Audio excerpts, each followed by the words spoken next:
UFC Macau 2026 is in the books and the CCP is not happy. Only one Chinese victory tonight. President Xi is devastated right now. Somebody has to pay for this. Song Yadong is safe, but I think everybody else should go into hiding. We're going to look at the main card and we'll start with the main event and then work our way down. We'll work our way down. Song Yadong beats Davison Figueiredo via Gilly. I cannot fucking believe this. Like, who gets beat by Gilly anymore? You know what I mean? Like, and we've known Davison Figueiredo as a little washed, but he has the former reputation. He had the flyweight reputation, 2-time champion, whatever. But I mean, we can all agree he's done, right? And I'm not saying that this performance was so outrageously bad, like, yeah, bro, he's done. But he's never going to get to, like, forget championship level, right? But I don't even think he's going to crack a top 5 ever again. You know, I don't even see him really being a contender ever again. I don't even know how much more top level opposition he could really even come up against. Because in his last 5, okay, he has a win over Jackson, but he lost to Peter Yan, Sandhagen, Umar, now Yadong. And the decision win over Montel Jackson was a split decision. And if you look for Montel Jackson in the rankings, you will not find him because he isn't there. And that was Figgy's only win in his last 5. And I'm not saying he should retire. Well, maybe he should. But his losses have come against top level opposition. And see now, losing 4 out of the last 5, he's staring down the barrel of getting like Mario Batista. If he loses to Sandhagen, like, he's getting Mario Batista. Or if Zahabi loses to O'Malley, he's getting Zahabi. So you look at the people around him, and I hate when fighters get into this position where they're decent or they were formerly pretty good, but they sort of get locked into this spot where they're too highly ranked for where they are now, and you just look at their next lineup of opponents that you can see coming in the future, and it's just nothing but losses. So that's what Figgy is looking at. As for Song Yadong, he bounces back, right? This was a good performance from Song Yadong. He gets the Gilly in the second round, by the way. I know I've not spoke a lot about the fight. I won't really be speaking a lot about the fight. There's not that much to it. Figgy loses, and Song Yadong picks up the sub win. You know, it is what it is. But Song Yadong bounces back quite nicely after that Sean O'Malley loss. And, you know, he's number 5 ranked just now. He beats number 7. And we know what version of Figueiredo this is, but just looking at names on a sheet, you know how people like to look at the legacy and they just look at, let's see the name, right? Let's see the name in no context. It's a decent win to have on your resume, but looking at what he can actually get in the future, again, he just lost to Sean O'Malley, so the fight at the White House, I mean, maybe Eamon Zahabi off a loss. I don't know, like, you lose to Sean O'Malley. They both would have just lost to Sean O'Malley in O'Malley's last 2 fights. He would have beaten them both. So you could argue, maybe if Eamon Zahabi loses, maybe we get that fight. But Song Yadong has, again, we'll look at the Mario Batista fight. Who knows, maybe. I think if Sandhagen wins, he's going to get that O'Malley fight, regardless of the fact, like, if O'Malley loses or if O'Malley wins, I think the Sandhagen fight will be next, because I think Marab's going to get Yan. Umar is actually kind of out in the open, though. Umar hasn't fought in a while, though, so I don't know if he's going to look for something in the near future, in which case Song Yadong probably won't get it. He'll probably take some time off, even though this was a pretty easy win for him. He didn't take a whole lot of damage, but I don't think, the turnaround is going to be that quick. Song Yadong did lose to Sandhagen a few years ago, doctor stoppage, so I mean it could get ran back, but I don't see that happening. I see Sandhagen and O'Malley being the fight to make after that. But if Batista wins, I could see Mario Batista versus Song Yadong. I could see an Eamon Zahabi Song Yadong. The match that I want, the fight that I would like to make out of this is Song Yadong versus Umar. But Umar hasn't fought in a while. We could be seeing him soon. There's rumours of Islam Makhachev and Gary. Will Umar be on that card? In which case he needs an opponent like now. Is he going to get it? I don't know. Is Song Yadong going to be back in time? I don't know how it's going to shake out. If it was up to me, I would like to see Song Yadong versus Umar. But I think these next couple of matchups at bantamweight featuring Sandhagen Batista and O'Malley Zahabi, that is going to decide what Song Yadong does next. Because I would like to see Song Yadong's sprawl game against Umar's takedowns. I mean, I can't believe actually looking forward to an Umar fight. But, also, Song Yadong just lost to O'Malley, so should he then fight the higher-ranked opponent, Umar? I mean, who knows? It's all going to depend on what that Dagestani camp want, because they get the matchups that they want to get, and they don't fight who they don't want, and that's just kind of how it goes. We'll just need to see. Time will tell. But next up in our co-main event, Zhang Mingyang versus Alonzo Menifield. Zhang, you better board up the doors, buddy. You better barricade those doors, shut the curtains, hide under the bed, and pray that the CCP don't come and kidnap you at your house and take you and put you in a camp. Or if you're lucky, they might show mercy and just put you in a jail cell. Because that's twice in a row now, back-to-back Johnny Walker and Alonzo Menifield in China, finished by both of them. Uppercut hook combo, sits him down, follow-up shots to finish. Round 1 knockout. I don't believe this. Because if you were an unranked Chinese fighter, okay, and we're doing a card in Macau, and we're going to give you 2 opponents, okay, because you get 2 cracks at this. You get 2 cracks of the whip. We're going to give you Johnny Walker. You're taking that. Yes, please. I'll fight Johnny Walker. And then you get, leg kicked, and because his calves are so huge, it's so debilitating. You get finished, right? You get caught and you get finished. We're going back to China. And we're going to give you another shot because you're one of our guys, okay? We're going to give you another low-ranked light heavyweight fighter. This is your chance to redeem yourself in the name of China and get back on the horse. We're going to give you Alonzo Menifield. You're taking that one too, aren't you? He get fucking finished in the first round, pieced up and KO'd. Oh, man. It doesn't get much worse for that. And it's a good thing that PFL's hiring, and at least it's local. Because that might be where you need to go next, Zhang. Because I don't know what the future for you at light heavyweight is if we're not getting past either Johnny Walker or Alonzo Menifield. Because, look, one's bad enough, okay? And one's bad enough if you have aspirations of becoming top-level light heavyweight. That's not going to happen, right? But if your aspirations are that, then this is crippling, this is devastating, this is dire. But even if your aspiration is to I'll be a ranked fighter and I'll be in that 15 to 10 range, a tricky customer. That's what I'm going to be. I'm going to be a tricky customer. I'm not going to get to top 5. I'm not going to be champion. I'm not going to be top 5. I can maybe dream one day of being in the 10 to 5 region, but my goal is to be a tricky customer. And you can't get past Johnny Walker or Alonzo Menifield. It's just, man. You could probably be the champion in PFL, though. I hear they are hiring. I don't know who the light heavyweight champion is. I don't even know if they've got a light heavyweight division.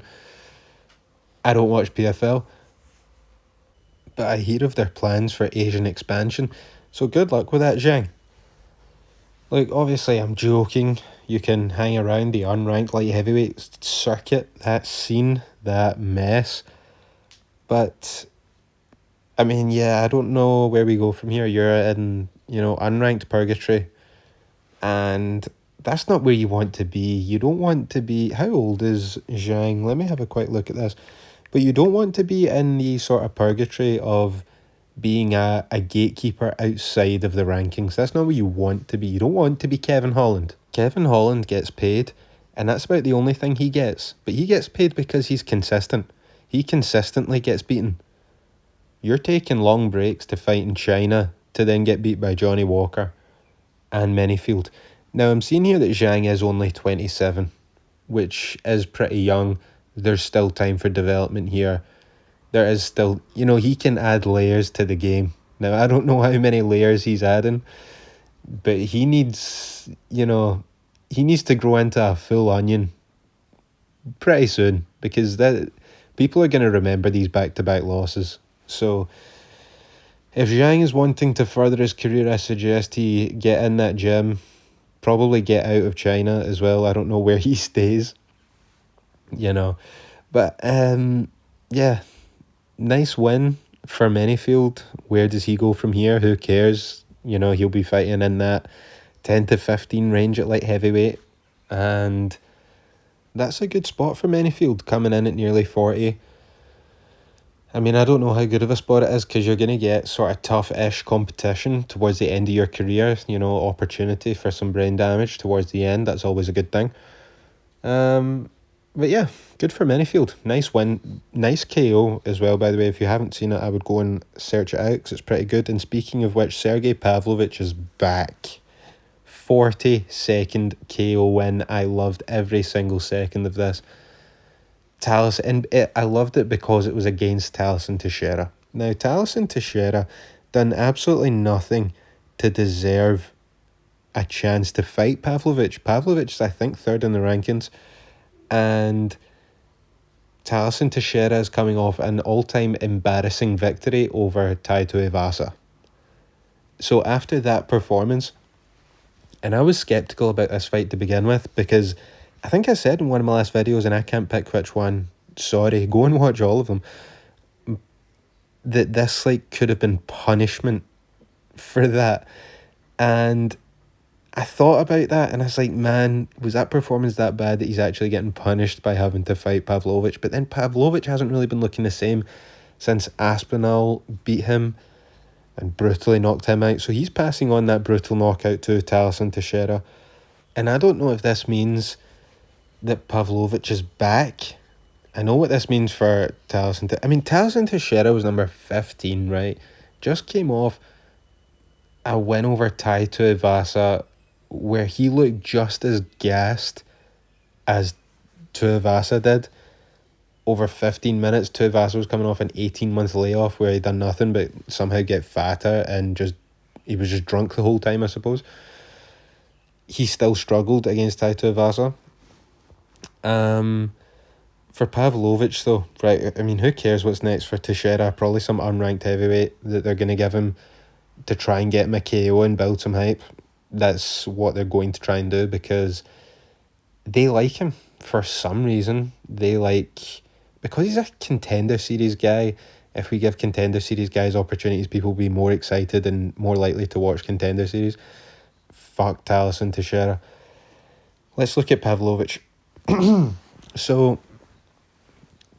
he's not going to get Volkov. Well, no, he is going to get Volkov. Because what Volkov should actually do is sit out.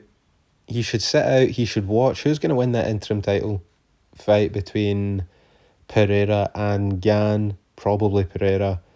I'm almost willing to bet the house on Pereira. And then towards the end of the year, Aspinall will fight the winner. And then Volkov should be looking for the champion at the start of next year. Now, I know that's a long time to sit out, 7 months. But he should not be risking this against anybody else. Cyril Gane shouldn't even be in the position that he's in. It should be Volkov. Volkov beat Gane. He got robbed. And now Cyril Gane got the title fight against Tom Aspinall. He's getting the interim title fight against Alex Pereira. And if he somehow miraculously beats Alex Pereira, he then gets the title fight again against Tom Aspinall. It is fucking ridiculous. Okay? So, and Volkov beat him.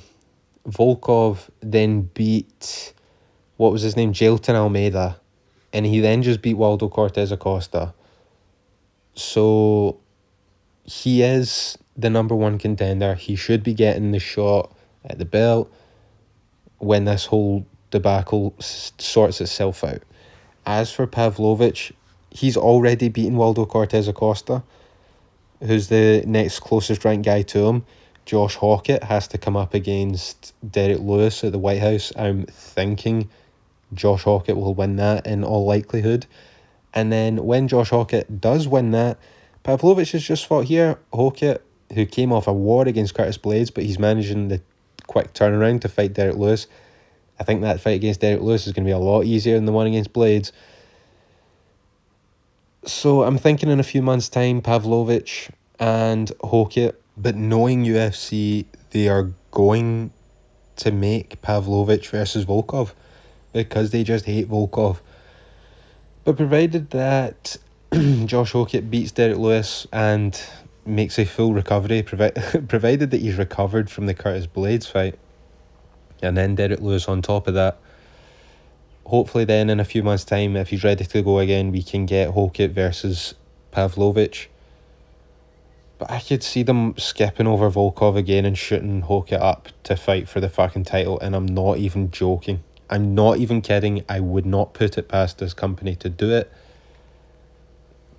In title fight sounds extreme, but like they shot Sean O'Malley straight up. He beat Peter Yan and got a title fight. You know what I mean? And he was like ranked number 11 when Yan was a number one contender. So when they like someone and they see someone getting a lot of views on Twitter or whatever the fuck, they're going to boost them all the way up. That's just what's going to happen. I wouldn't be surprised Gable Stevenson comes in and beats the shit out of this guy, Alicia Ellison, at International Fight Week. I would not be surprised if he then fights a fucking top 10 guy. This is just how it goes. So, what was I even talking about? See, you go off on a tangent and you miss your point. Next up for Pavlovich, they're probably going to make it Volkov. It shouldn't be Volkov. I would give him Hawkett if Hawkett beats Derek Lewis and can make a turnaround. But we're at May, so we're looking more towards the end of the year for the next fight for both these guys, because Hawkett's going to then have fought a bunch. So that's what should be next up there. Next on this card, though, feature fight. Look, I'm only running through the main card. We're nearly 20 minutes into this thing. Are we over 20 minutes? I don't even know. I've lost track of all time. Kai Asakura. I don't know what to make of Asakura. He knocks out Smotherman in hilarious fashion. Smotherman, man. He made fun of himself at the press conference. I had a chuckle at that when he fainted. I mean, what made that so funny the first time was Bisping saying, yeah, it's not that hard. And then in the background, you see Smothers fall over, faceplant on the ground. The thud from Smothers hitting the ground. There was no thud here. It was just it was a brutal knockout for Asakura. And this is what I mean. I don't know what to make of Asakura because he came in a lot of hype at Horizon and he fought Pantoja.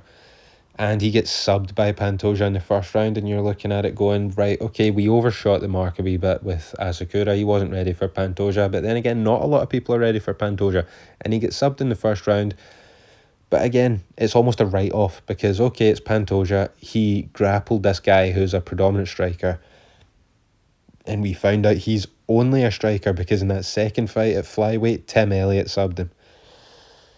So, you know, you start to think, oh wow, okay, he's really not cut out for this. It's one thing you get subbed by Pantoja in your first fight. You get thrown in at the deep end. First time you're in UFC, it's a title fight against the second best of all time. You lose. You lose quickly. But we'll give you some leeway because of how good this guy is and you're not really a grappler. It is what it is. You then lose to Tim Elliott and it's like, right, okay, what's wrong? What is up here? And I know, like... Tim Elliott's been around a long time. He is a tricky customer, right? He's what Zhang Mingyang wants to be. Tim Elliott is textbook tricky customer.